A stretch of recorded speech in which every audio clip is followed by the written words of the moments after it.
우리 오늘 함께 보실 하나님의 말씀은 잠언서 1장 1절에서 7절 말씀입니다.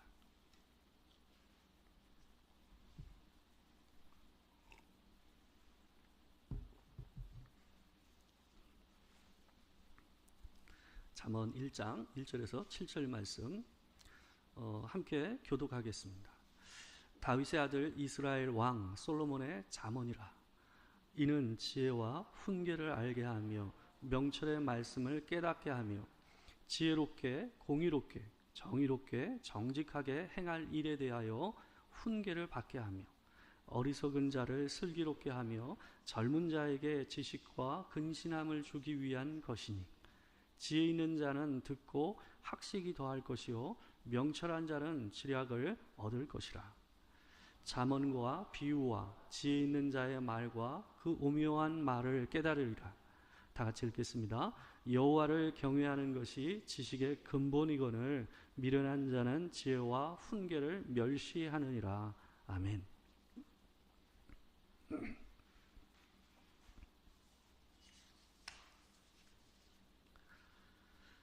우리 오늘은 오늘부터 해서 한 몇 주에 걸쳐서 잠언서 말씀을 우리가 생각해 보자 합니다.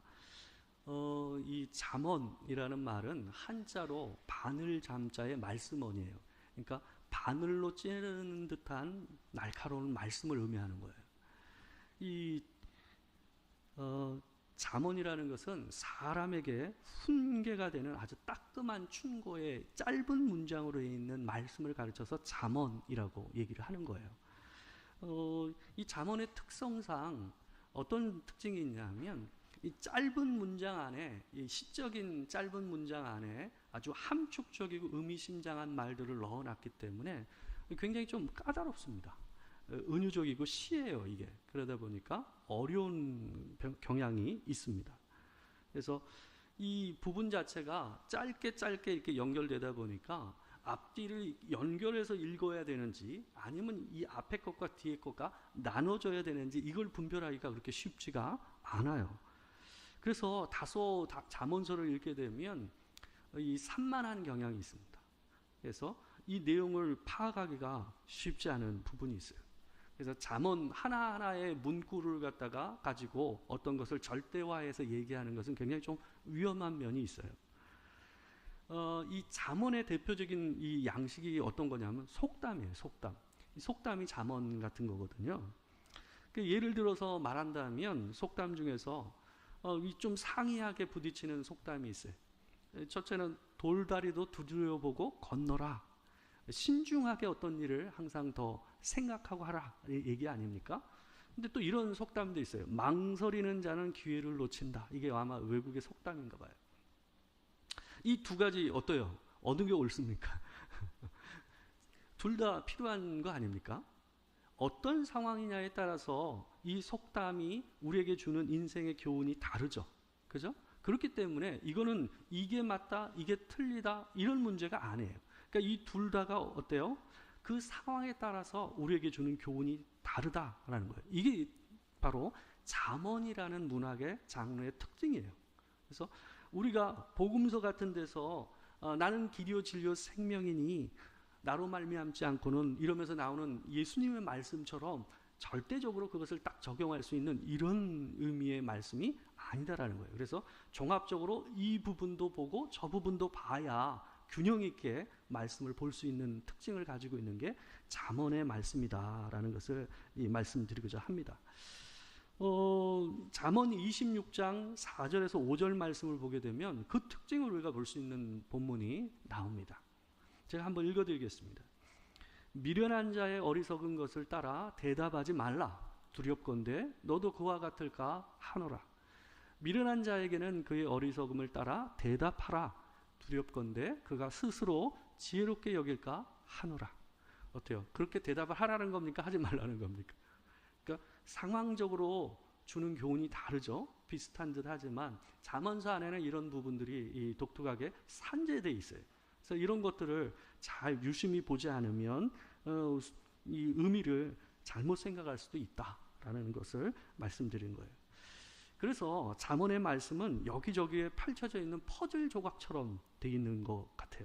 그래서 이 퍼즐을 잘 맞춰야 이 내용을 잘 이해할 수 있다라고 말씀드릴 수 있습니다. 오늘은 이 잠언의 서론 부분인 잠언 1장 1절에서 7절 말씀을 가지고 지식의 근본이라는 제목으로 하나님의 말씀을 전하고자 합니다. 솔로몬이 먼저 이 잠언을 쓰면서 자신이 쓴 목적과 대상을 얘기를 하고 있습니다. 솔로몬은 잠언의 말씀을 쓰면서 크게 두 부류의 사람들에게 이 말씀이 필요하다라고 얘기하고 있어요. 첫째는 어리석은 자들이고요. 두 번째는 지혜 있는 자들이에요. 그래서 어리석은 자들과 지혜 있는 자들, 또 명철한 자들이라고도 이렇게 표현되어 있는데요. 두 부류라고 얘기할 수가 있어요. 근데 이 부분들을 보게 되면 여기서 얘기되는 것은 뭐냐면 어리석은 자들, 어리석은 사람들이라고 얘기하는 것은 아직 지혜가 없고 인생의 분별력이 부족한 이 젊은 미숙한 사람들을 가르쳐서 표현되고 있는 표현이라고 보면 돼요. 그에 반해서 지혜 있는 사람이라는 것은 어떤 사람이냐면 이미 인생을 어떻게 살아야 할지를, 그리고 어떤 상황에서 어떻게 대처하고 어떻게 침착하게 그 문제를 해결해 나갈지를 경험적으로 많이 알고 있는 사람, 이런 사람을 가르쳐서 이렇게 분별력 있는 능력을 갖춘 사람을 가르쳐서 지혜 있는 사람이라고 본문에서 얘기하고 있는 거예요. 인생의 경험이 풍부한 사람들이죠. 이 사람들은 이 잠언의 말씀이 또 필요하다라고 얘기하고 있어요. 그러니까 이걸 그냥 단순히 얘기하면 뭐냐면 모든 사람에게 필요하다 얘기해요. 젊은 자나 늙은 자나, 그리고 어리석은 자나 지혜 있는 자나, 이미 지혜를 가지고 있는 사람에게도 이 지혜의 잠언이 의미가 있다라고 솔로몬이 얘기하고 있는 거예요. 그러니까 이 솔로몬의 잠언은 모든 사람들을 향한 잠언이다라고 이 솔로몬이 얘기를 하고 있는 겁니다. 그런 면에서 우리가 이미 인생을 어느 정도 살았고 삶의 지혜가 우리 안에 있다 할지라도, 그럼에도 불구하고 이 잠언의 말씀은 우리 안에 있지만 우리가 잊고 살기 쉬운 지혜와, 그리고 내가 이미 배우고 알고 있음에도 불구하고 마치 잠든 것처럼 수면 상태에 있는 이 지혜들을 뭐냐면 바늘과 같은 말씀으로 콕콕 찔러서 그 지혜를 일깨워주는 역할을 하는 게 이 잠언이다라고 얘기할 수가 있어요. 잠언은 지혜를 멀리하는 사람들을 세 부류로 나눠서 얘기를 합니다. 첫째 부류를 뭐냐면 어리석은 사람이라고 얘기하고, 두 번째 부류는 미련한 사람, 마지막으로는 이 거만한 사람이라고 이렇게 얘기합니다. 그러니까 오늘 본문에는 어리석은 사람과 미련한 사람이 나오고요, 거만한 사람은 안 나와요. 근데 이어지는 본문에서 거만한 사람이 나옵니다. 이렇게 잠언서에서는 지혜와 거리가 있는 사람, 지혜를 멀리하는 사람을 가르쳐서 이 세 부류로 나눠서 얘기를 해요. 근데 이 세 부류가 각각 좀 다릅니다. 이 강도가 높아지는 거예요. 어리석은 사람이라는 건 뭐냐 하면 아직 지혜와 지식이 경험하지 못해서 그 안에 아직 지혜와 지식이 없는 사람을 가르쳐서 어리석은 사람이다라고 얘기해요. 그러니까 어떤 면에서 이 사람은 시간이 있고 경험이 함께하게 되면 어떻게 될 가능성이 높을까요? 지혜를 얻을 가능성이 상당히 높은 사람들입니다. 그래서 배우면 또 경험하게 되면 지혜를 얻고 발전해서 지혜 있는 사람으로 변화가 가능하고 상당히 발전성이 있는 사람을 가르쳐서 어리석은 사람 정도로 얘기를 해요. 이 사람들을 보게 되면 4절 말씀처럼 이 사람들은 그 과정을 통해서 인생의 슬기로움과 지식과 근신함 같은 것들을 배우게 되는 거예요. 근데 오늘 본문 그 4절을 보게 되면 슬기롭다라는 말이 있잖아요. 슬기롭다라는 말이 있는데 이 표현은 히브리어로 차분하다, 신중하다라는 의미를 가진 표현입니다. 그래서 지혜가 없으면 문제를 늘 가볍게 여기는 경향이 있습니다. 그래서 이 지혜가 있는 사람들은 사람들이 별거 아니라고 생각하는 그 부분에 대해서 신중해지는 성향이 있어요. 왜 그럴까요? 자기가 예전에 경험해 본 거예요. 그 작은 것들을 쉽게 여기고 가볍게 여기서 자기가 쓴맛을 본 경험이 있기 때문에 그 작은 문제에 대해서 뭐 하는 거예요? 신중해지는 성향이 있는 거예요. 그런 사람을 성경이 지혜로운 사람이다라고 얘기하고 있는 거예요. 그런 사람을 슬기롭다라는 표현을 쓰고 있는 겁니다. 근데 이 지혜가 없는 사람들은요, 보면 호기에 찬 말들을 잘해요. 그거 별거 아니야, 그냥 하면 돼 라는 말을 쉽게 하는 사람들, 그런 사람을 미련한 사람, 어리석은 사람이다라고 얘기하고 있는 거예요. 지혜는요, 작은 문제를 가볍게 여기지 않아요. 왜 그러냐 하면 자기 경험상 작은 것을 소홀히 할 때 그것이 커진다는 걸 경험했기 때문에 그래요. 그래서 그 문제가 커지기 전에 작을 때 미연에 방지할 수 있는 지혜, 그게 지혜 있는 사람이다라고 얘기되고 있는 거예요. 둘째로 지혜를 멀리하는 두 번째 사람은 미련한 사람이라고 얘기하고 있어요. 오늘 본문 7절을 보게 되면요, 미련한 자는 지혜와 훈계를 멸시하느니라 라고 되어 있어요. 이 사람은 지혜와 훈계를 멸시한다라는 얘기는 뭐냐 하면 지혜와 훈계를 경험한 거예요. 안 거예요. 인생 안에서 이 사람이 자기가 이미 그 문제를 가지고 걸려 넘어져서 쓴맛을 본 사람이에요. 그럼에도 불구하고 여전히 이 사람이 뭐 하고 있는 거예요? 고집을 부리고 그 미련한 것을 붙잡고 있는 거예요. 그리고 자기 인생에서 쓴맛을 통해서 얻은 지혜를 뭐예요? 받아들이지 않는 거죠. 바꾸지 않고 그것을 고집하고 붙잡고 괜찮아 하고 나아가는 거죠. 이런 사람을 가르쳐서 미련한 사람이라고 본문이 얘기하고 있어요. 잠언 27장 21절에서 22절을 보게 되면 이런 사람과 관계돼서 미련한 자를 이렇게 얘기를 합니다. 우리 같이 한번 읽어보겠습니다. 자, 시작. 도가니로 은을, 풀무로 금을, 칭찬으로 사람을 단련하느니라. 미련한 자를 곡물과 함께 절구에 놓고 공의로 찌을지라도 그의 미련은 벗겨지지 아니하느니라. 이 본문을 보게 되면 어떤 것을 단련을 해가지고 순수한 결정체로 만드는 것에 대해서 얘기하고 있어요. 이 은은 도가니로, 풀무는 금으로, 이 불질을 해가지고 어떻게 됩니까? 그 안에서 불순물을 제거하고 더 순전한 금과 은을 건져내잖아요. 그러니까 그와 같이 사람을 뭘로? 칭찬으로 사람을 단련한다라는 거예요. 근데 이 말을 잘 이해를 하셔야 돼요. 이 지혜서에서 보게 되면요, 이게 같은 맥락으로 이 논리가 흘러가려면 어떻게 해야 돼요? 원래는 칭찬으로가 아니라 뭐가 걸맞습니까? 고난으로라고 해야지 맞지 않겠어요? 그죠? 그래야지 논리가 맞잖아요, 흐름상. 그러니까 고난으로 사람을 단련하느니라 라고 하는데, 되게 성경이요, 끝을 갖다 일부러 꺾어요. 성경이 일부러 끝을 갖다 꺾어서 다른 부분까지 보게 하는 성향의 어법을 써요. 이게 지혜서에서 많이 쓰는 겁니다. 그래서 칭찬으로 사람을 단련한다는 건 뭐냐 하면, 고난으로 사람이 단련돼서 지혜를 얻게 될 뿐만 아니라 사람은 때로는 뭘로? 칭찬으로 사람이 단련된다는 거예요. 이게 뭐냐 하면 이런 의미라고 생각하시면 돼요. 자기가 어떤 일에 대해서 잘해요. 그래서 주변 사람들로 인해서 뭐를 얻어요? 인정과 칭찬을 얻어요. 근데 그게 그 사람한테는 뭐예요? 풀무불이 된다는 거예요. 그러니까 사람의 인정 칭찬에 익숙해지면 어떨까요? 자기가 지혜 있는 사람이다 라고 자기가 너무 거기에 대해서 잘못된 큰 확신을 갖게 되는 거예요. 거기에 취하게 되는 거예요. 도취하게 되는 거죠. 그렇게 되면 이게 달콤한데 자기에게 이게 풀무가 돼요. 그 착각이 나중에 보면 어때요? 자기를 힘들게 하는 문제로 바뀌어지는 문제가 되기 때문에 그렇습니다.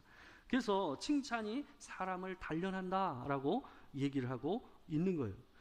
그러면서 이어지는 말에서 뭐라고 얘기하냐면, 미련한 자를 곡물과 함께 절구에 놓고 공의로 찌을지라도 그의 미련은 벗겨지지 아니하니라. 절구에다가 이 껍질이 단단한 이 곡물들을 놓고 뭐 합니까? 찌잖아요.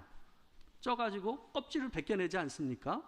근데 미련한 자는 그 안에 놓고 같이 쪄도 어떻다라는 거, 그 미련이 벗겨지지 않는다라는 거예요. 굉장히 이 해학적인 표현 아닙니까? 이게 뭐냐 하면, 앞에 있는 여러 가지 인생의 단련의 과정을 밟아왔음에도 불구하고 자기가 칭찬에도 넘어져 봤고 고난에도 넘어져 봤음에도 불구하고 이 사람이 어떻게 되는 거예요? 자기가 자기의 미련을 인정하지 않고 하나님 앞에서 자기 스스로가 지혜롭다라고 착각하고 사는 상태를 유지하면서 붙잡고 사는 거예요. 고집스럽게. 그걸 지금 절구 안에 넣어놓고 공이로 찧어도 그 미련이 어때요? 벗겨지지 않는다라고 얘기하고 있는 거예요. 그래서 미련한 자가 스스로 인생 안에서 충분히 깨달을 수 있는 기회가 있었음에도 불구하고 그것을 받아들이지 않고 고집스럽게 살아가는 모습을 이렇게 표현하고 있는 겁니다. 지혜는 지금 이미 가진 지식과 지혜를 고수해서는 얻을 수가 없어요. 우리가 지혜롭기 위해서는요, 내가 가지지 못한 것에 대해서 귀를 열어야 돼요. 지혜는 바깥에서 오니까요. 내 안에서만 오는 것이 아니라 내가 이미 가지고 있는 것을 돌려서 얻는 지혜가 아니라 바깥에서 사람들의 얘기와 하나님께 주시는 말씀과 훈계의 말을 통해서 우리가 어떻게 되는 거예요? 지혜를 받아들여야만 우리가 배우고 새로워질 수 있다라는 것을 얘기하고 있는 거예요. 오늘 본문 2절과 3절을 보시게 되면 솔로몬이 이렇게 얘기합니다. 이는 지혜와 훈계를 알게 하며 명철의 말씀을 깨닫게 하며 지혜롭게 공의롭게 정의롭게 정직하게 행할 일에 대하여 훈계를 받게 하며. 이 전부 다 뭐 하는 겁니까? 이게 자기 내면에서 일어나는 것이 아니라 바깥으로부터 자기가 받아들이고 그 가르침을 수용하는 문제하고 관계된다라는 것을 솔로몬이 얘기하고 있어요. 그러니까 우리가 미련을 벗는 것은 바깥으로 들어오는 소리들에 대해서 경청하는 것, 거기서 우리가 미련을 벗었고 지혜를 얻는 문제와 결부되어 있다라는 것을 여기서 얘기해주고 있는 겁니다. 마지막으로 우리가 얘기될 수 있는 지혜를 멀리하는 또 하나의 부류는 오늘 우리가 읽은 본문에는 나오지 않지만 이어지는 본문에 나오는 거만한 자라는 겁니다. 이 거만한 자는 자신이 스스로 지혜롭다고 확신하는 자입니다. 그러니까 이 사람은, 이 거만한 자는 하나님의 지혜를 받아들일 가능성이 굉장히 희박한 사람입니다.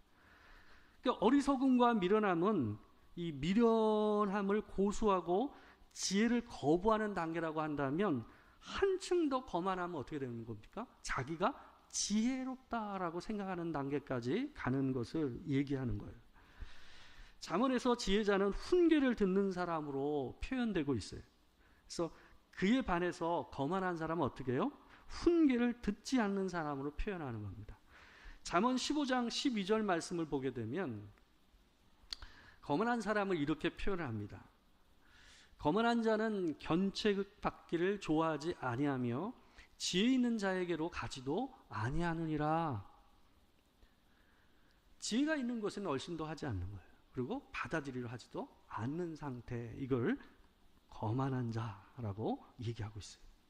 근데 한 가지 질문을 우리가 던져봐야 됩니다. 이 세 가지 부류를 우리가 보면서 얘기를 했는데, 그렇다고 한다면 과연 예수를 믿지 않는 사람들에게는 지혜와 지식이 그리고 명철이 없습니까? 그렇지 않잖아요. 우리가 경험적으로 봐도 어때요? 세상 사람들에게도 뭐가 있습니까? 지혜가 있고 남 못지않은 지식과 명철이 있어요. 근데 왜 성경은 그들을 향해서 지혜와 지식과 명철이 없는 자처럼 얘기하냐는 말이에요.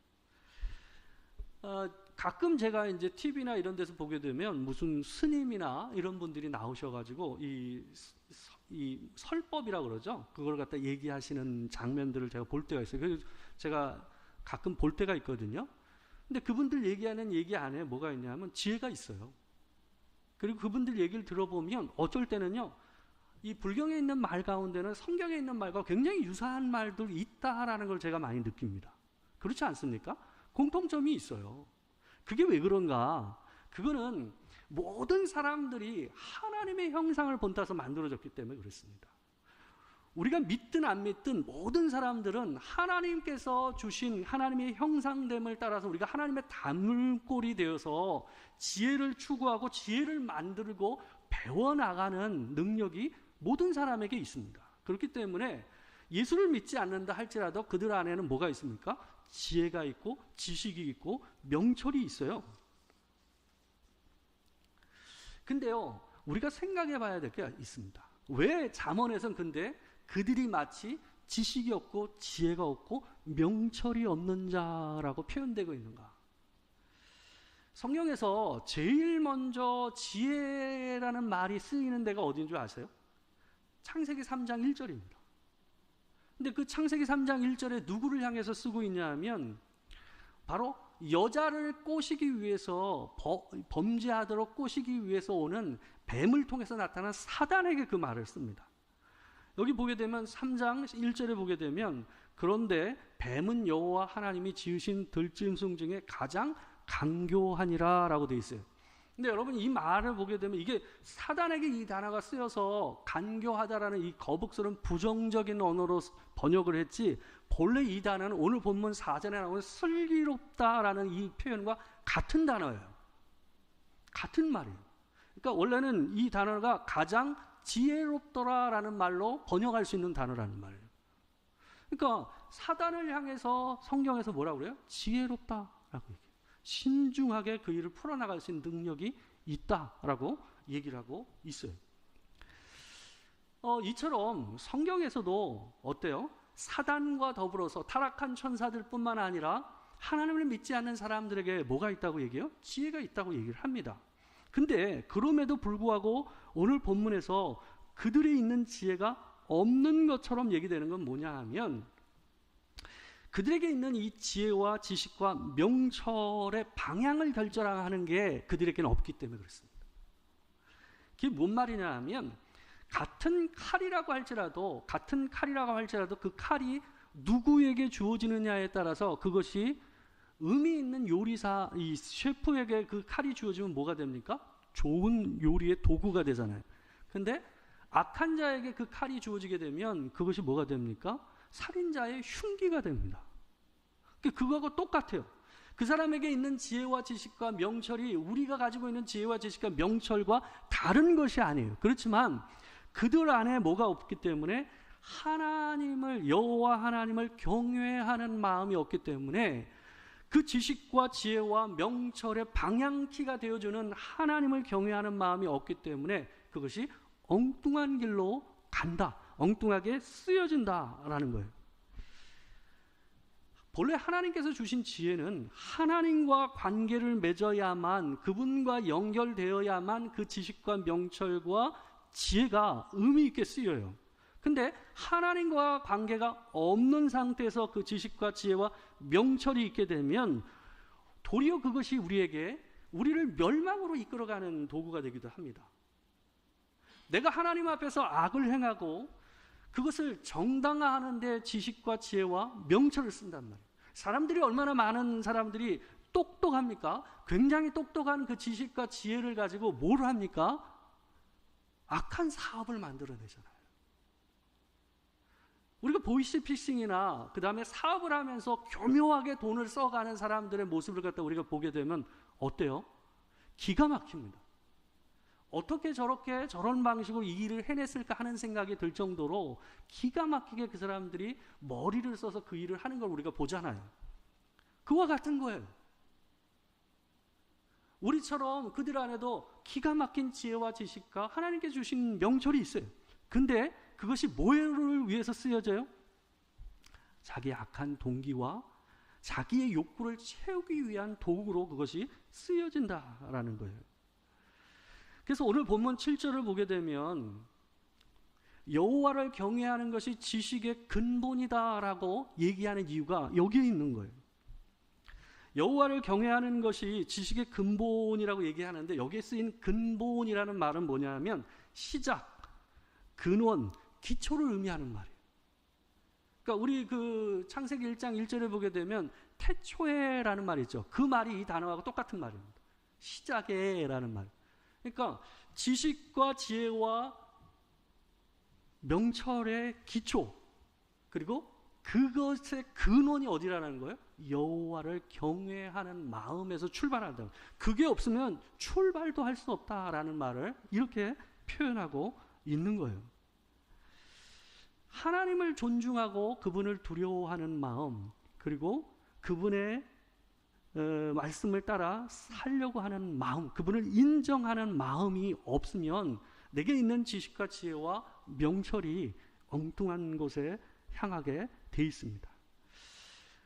이 잠언서에서는 우리가 일반적으로 생각할 땐 지식과 지혜가 다른 것으로 생각하기가 쉽지만 잠언서에서는 지식과 지혜와 명철이라는 이 세 단어가요 거의 대동소이한 의미로 쓰입니다. 같은 의미라고 해도 거의 다르지 않습니다. 잠언 9장 10절을 보시게 되면 이런 말씀이 나와요. 같이 한번 읽어보겠습니다. 자, 시작. 여호와를 경외하는 것이 지혜의 근본이요 거룩하신 자를 아는 것이 명철이니라. 여호와를 경외하는 것이 지식의 근본이라고 했잖아요. 근데 여기는 뭐의 근본이라고 되어 있어요? 지혜의 근본이라고 되어 있죠. 그리고 뒤에는 뭐라고 했어요? 거룩하신 자를 아는 것이, 이게 같은 의미입니다. 지금 이걸 반복해서 평행법으로 쓰고 있는 거예요. 명철이니라. 이게 뭐예요? 다 바꿔서 쓸 수 있는 단어다라는 거예요. 이게 같은 의미를 담고 있는 겁니다. 여호와를 경외하는 것이 지혜의 근본이요 또 명철이다 라고 얘기하고 있어요. 그러니까 우리가 하나님을 경외하는 마음을 갖는 것이 우리가 그 순간순간마다 살 때에 우리에게 주어지는 참된 지혜와 명철과 지식에 있어서 뭐예요? 셈이 된다는 생각하시면 돼요. 우리 안에 그분을 두려워하는 마음이 있고 그분을 인정하고 그분의 뜻을 따라서 살려고 하는 마음이 있으면 그 순간순간 삶의 상황에서 하나님께서 뭘 주신다는 거예요? 그 마음 안에서 샘처럼 하나님을 향한 지혜와 지식과 은혜를 깨닫게 하시면서 이끌어 가신다라는 의미를 담고 있는 말이 바로 여호와를 경외하는 것이 지식의 근본이다라는 말의 의미예요. 이 모든 사람들은 자기만의 인생을 통해서 지혜와 지식과 명철을 얻습니다. 그러나 그 지혜와 지식과 명철이 여호와를 경외하는 마음에서 출발하지 않는다면 그것은 도리어 나를 하나님과 멀어지게 하고 우리를 멸망의 자리에서 벗어나지 못하게 하는 도구가 되는 경우들이 많다라는 것을 우리가 기억을 해야 된다는 겁니다. 우리가 가지고 있는 지혜와 지식과 명철이요 내가 원하는 걸 얻게 해주는 경우가 있습니다. 내가 원하고 추구하는 것을 그것들이 이루어주는 역할을 합니다. 그러나 그 길은 하나님과 관계없이 가는 그 길은 도리어 아무리 우리가 가지고 있는 지혜와 지식과 이 명철을 썼다 할지라도 멸망의 길로 가는 지름길이 되는 경우들이 있다라는 거예요. 이거를 보여주는 중요한 사건 하나가 있습니다. 바로 다윗의 이 상황입니다. 다윗을 보게 되면 어떤 상황이 있었냐 하면 밧세바를 범했을 때 밧세바가 자기가 임신한 것을 알게 돼서 다윗에게 알리는 상황이 있죠. 근데 그때 그 소식을 듣고 다윗이 어떻게 하냐 하면 굉장히 전략적으로 일을 꾸밉니다. 굉장히 전략적으로 일을 꾸며요. 그래서 요압을 통해서 어떻게 하죠? 우리아를 자기에게 보내라고 그러죠. 그리고 우리아한테 아주 선행을 베풀듯이 얘기를 하죠. 그래서 좋은 음식과 먹거리를 주면서 집에 가서 발을 씻고 집에 있어라 라고 합니다. 그 얘기는 뭐냐 하면 집에서 아내와 관계를 갖고 거기서 휴식을 취해라, 휴가를 가져라 라는 거죠. 그럼 뭡니까? 처음부터 다윗이 우리아를 죽일 생각이 없었던 거죠. 그러니까 그 기회를 줌으로써 자기를 통해서 임신한 것이 아니라는 것을 그걸로 가리려고 했죠. 근데 그게 뜻대로 안 되잖아요. 우리아가 너무 충성된 사람이다 보니까 그게 안 됐죠. 그래서 2차 전략을 뭘 씁니까? 요압에게 우리아를 제일 선봉에 서게 하라고 하죠. 그리고 다른 군인들을 어떻게 하죠? 뒤로 물리라. 그래서 자연스럽게 전쟁에서 전사한 것으로 만들게 하죠. 어떻습니까? 얼마나 지혜롭고 아주 똑똑합니까? 굉장히 지략이 있고 전략적이지 않습니까? 근데 거기서 다윗이 여호와를 경외했을 때 나오는 마음은 찾을 수가 없어요. 이게 무슨 차이가 있는지를 한 본문을 보면 알 수가 있어요. 아시다시피 엔게디 광야에 있을 때에 사울이 3,000명을 데리고 다윗을 죽이려고 왔다가 동굴에 숨어 있을 때 와서 거기서 일을 보는 상황이 있잖아요. 그죠? 그때 죽일 수 있었지만 어떻게 했죠? 옷자락을 뱄어요. 근데 그때만 해도 어떤 좀 다른 마음으로 했어요. 이 다윗이. 그러니까 옷을 베면서 내가 당신을 죽일 생각이 없다라는 것을 증거할 뿐만 아니라 얼마든지 내가 너를 죽일 수 있었다라는 것을 보여주는 행위로서 그 일을 한 거였어요.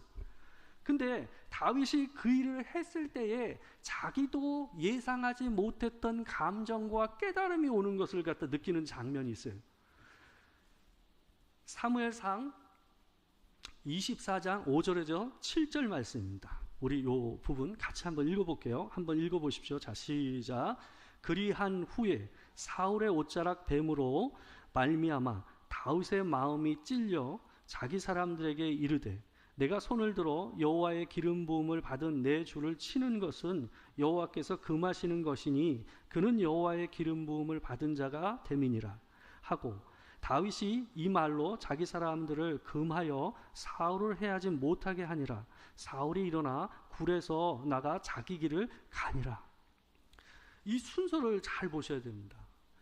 다윗이 맨 처음에 했을 때는 이 뒤에 나오는 말처럼 처음부터 그런 겸손한 마음을 한 건 아니었던 것 같아요. 근데 자른 이후에 어떤 감정이 일어납니까? 자기 안에 마음의 찔림이 일어났어요. 그러니까 하나님께서 그 마음 안에 찔림을 주시고 이 찔림이라는 건 어떤 찔림이었냐 하면 사울을 향한 찔림이 아니었어요. 여호와로 말미암는 찔림이었어요. 그분을 향한 하나님을 경외하는 마음에서 일어나는 찔림이었어요. 하나님께서 기름 부어 세우신 종을 자기가 이 칼로 이런 무례를 행했다라는 마음에서 자기가 어떤 겁니까? 그 마음에 찔림이 있었다라고 얘기하고 있어요. 이게 굉장히 큰 차이라고 저는 생각해요. 그때 그래서 그 사람이 죽이지 말라고 명령을 하거든요. 그러니까 이때 이 감정을 못 느꼈다면 이 사람이 어떤 일을 했을지는 잘 몰라요. 그러니까 하나님을 경외하고 하나님을 두려워하는 마음이 있는 사람에게 일어나는 일이에요. 그래서 성경은 여호와를 경외하는 것이 지식의 근본이요 지혜의 근본이다, 명철의 근본이다라고 얘기하는 거예요.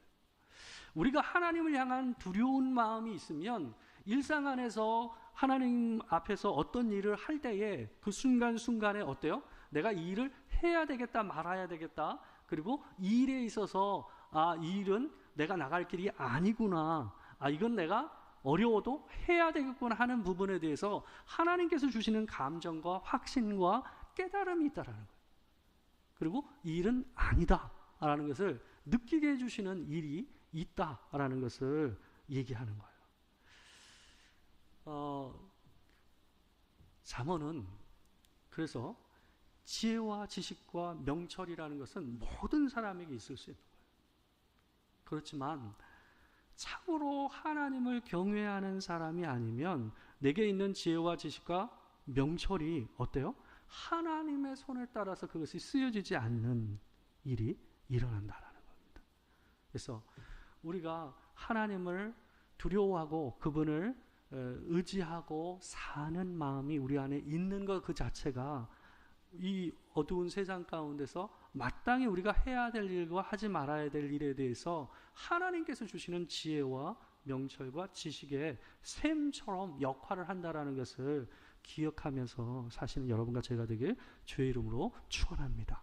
하나님께서 때때마다 주시는 그 은혜와 지혜로 사시길 바랍니다. 함께 기도하겠습니다. 사랑하는 주님,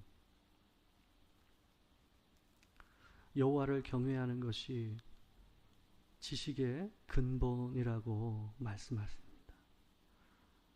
우리가 하나님을 두려워하고 주님의 법을 따라 살고자 하는 마음이 있다면 우리 인생 안에서 때로는 헷갈리고 해야 될지 말아야 될지, 가야 할지 멈춰야 될지 결정하기 힘든 그 순간에 하나님께서 우리에게 지혜를 주심을 따라 여호와의 길을, 그분이 이끌어 가시는 그 길을 깨닫게 하시는 일이 일어날 줄 믿습니다. 하나님, 우리 안에 그 경외하는 마음과 하나님이 주시는 지혜가 때때마다 넘쳐서 생활하고 사람을 만나고 일을 할 때마다 그 일에 있어서 분별력을 가지고 하나님 앞에 살아갈 수 있는 은혜를 우리에게 허락하여 주시옵소서. 지금 우리 주 예수 그리스도의 은혜와 아버지 하나님의 크신 사랑과 성령의 교통하심이 진실로 하나님 앞에서 하나님을 두려워하고 주님을 인정하며 주의 길을 따르기로 결심하며 하나님을 붙잡고 살기를 원하는 그 지혜를 따라 얻기를 원하는 이 자리에 있는 모든 성도들 가운데 지금으로부터 영원토록 함께 하시기를 축원하옵나이다.